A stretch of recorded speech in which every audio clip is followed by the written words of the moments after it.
Welcome once again to yet another question session. So some of you asked that will Power BI replace Microsoft Access? Thank you so much for asking this question and letting me answer this particular question to you. Let me do that. My relation with Microsoft Access building applications is long backstory. Since 1999 2000, I have been developing applications in Microsoft Access. I know the power, I know the limitations as well.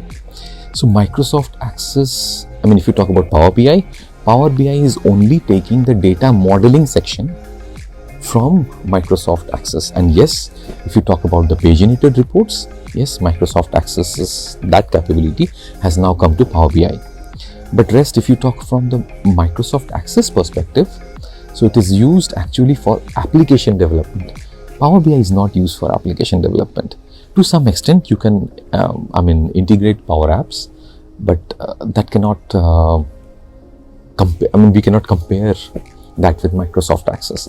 So there we use Microsoft Visual Basic applications for developing forms, reports, and something like that. Table structures and other things. But Power BI is dedicated to visualization. Bring the data, connect the data sources, bring the data, model the data, visualize, share. That's Microsoft Power BI. So there is a difference. I hope I was able to answer your questions. If yes, kindly like this video, subscribe to the channel, Creative Nexus, support them as well, and then give your comments and feedback.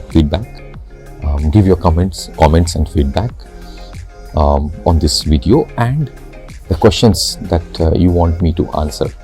Thank you so much for watching. Have a lovely day.